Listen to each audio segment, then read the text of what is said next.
साथियों, मैं राकेश और आप देख रहे हैं हमारे YouTube चैनल। हम एक मकसद को लेकर पूरे भारत भर में भ्रमण कर रहे हैं और जैसा कि आप जानते हैं कि अलग अलग संगठन, अलग अलग लोग अक्सर ईवीएम के विरोध में आंदोलन करते हुए दिखाई दे रहे हैं। सोशल मीडिया के माध्यम से भी ऐसा बहुत बड़ा माहौल बन रहा है कि कहीं ना कहीं ईवीएम मशीन जो है वो गड़बड़ी कर रही है, भारत के लोकतंत्र को खत्म करने का काम कर रही है। और बड़े पैमाने पे जो लोग हैं वो सोशल मीडिया के माध्यम से अपनी आवाज को उठाने का काम कर रहे हैं। और कल ही एक बड़े पैमाने पर सोशल मीडिया के माध्यम से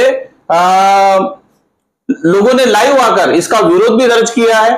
और एक बड़ी खबर ऐसी आ रही है कि आने वाले 31 जनवरी को भारत मुक्ति मोर्चा जो है, यह संगठन एक बड़ा लाखों लोगों का मोर्चा दिल्ली के चुनाव आयोग कार्यालय तक लेके जा रहा है।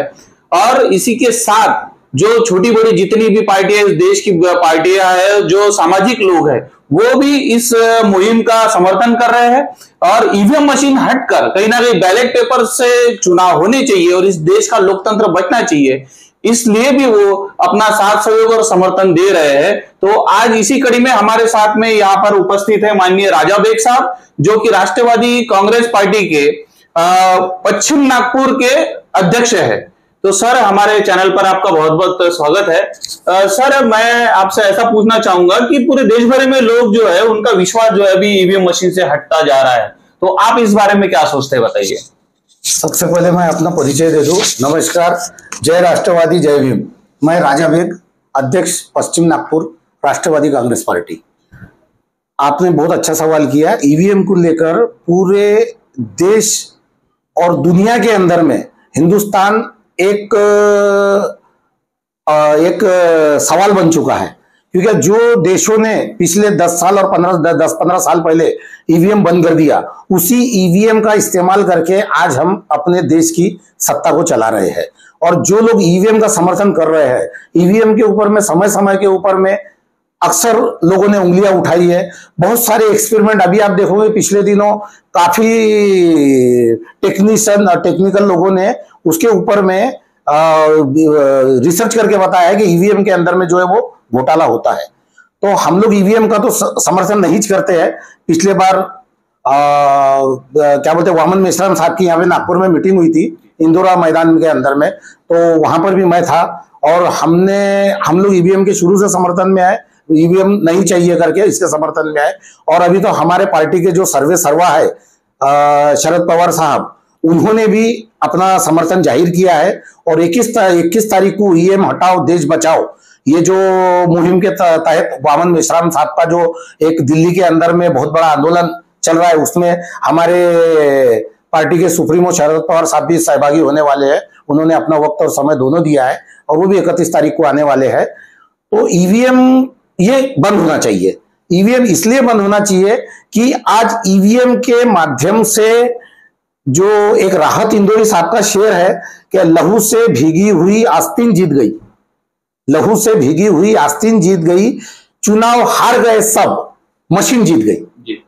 तो उसी के ऊपर में काम चल रहा है। जैसे राहत इंदौरी जी साहब ने एक और शेर कहा था, बन के एक हादसा बाजार में आ जाएगा, जो नहीं होगा वो अखबार में आ जाएगा, चोर उचक्कों की करो कद्र के मालूम नहीं कौन कब कौन सी सरकार में आ जाएगा। तो यही है ईवीएम मशीन का कमाल। तो ईवीएम मशीन हर हाल में बंद होनी चाहिए। तो जो लोग कुछ 1, 2, 4, 5% जो तबका है, उपद्रवी तबका, वो लोग ईवीएम का समर्थन कर रहे। ईवीएम के सहारे उनको लगता है कि हम चुनाव जीत जाएंगे, इसीलिए पूरे देश के अंदर में चंद लोग मिलकर एक अराजकता का माहौल बना रहे हैं। और उस अराजकता के माहौल के बीच में वो लोग इलेक्शन जीतना चाहते हैं और अपनी रोटी सेकना चाहते हैं। तो ऐसे ही लोग ईवीएम का समर्थन कर रहे हैं। बाकी हम लोग तो ईवीएम के बिल्कुल खिलाफ है।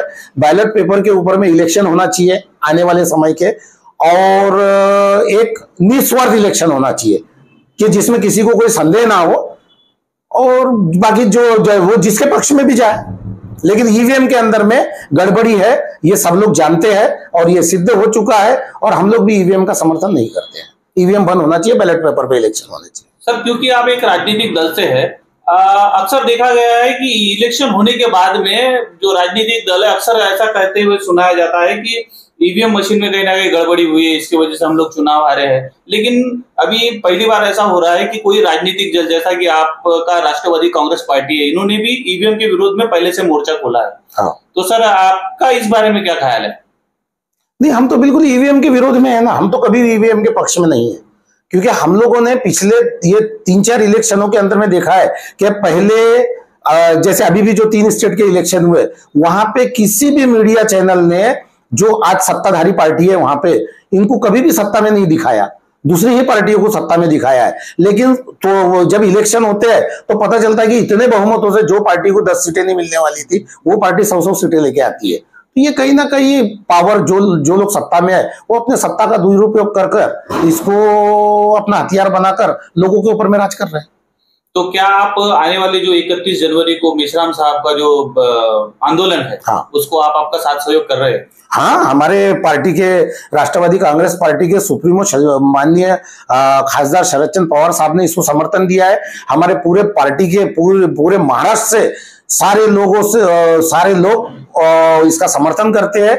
और ये 31 तारीख के आंदोलन में हम सारे लोग दिल्ली जाएंगे, और मैं अपने शहर की और जनता से और राष्ट्रवादी कांग्रेस पार्टी के सभी पदाधिकारियों से हाथ जोड़कर निवेदन करता हूं कि ये जो ईवीएम हटाओ देश बचाओ संविधान बचाओ जो आंदोलन है, इसमें सभी लोग बढ़ चढ़कर अपना हिस्सा ले, और 31 जनवरी को जो एक बड़े रूप में आंदोलन दिल्ली में किया जा रहा है, इसमें सब लोग अपना समर्थन भी जाहिर करें और खुद उसमें लाखों की संख्या में शामिल होकर ये ईवीएम हटाओ देश बचाओ की मुहिम में अपना सहयोग करें।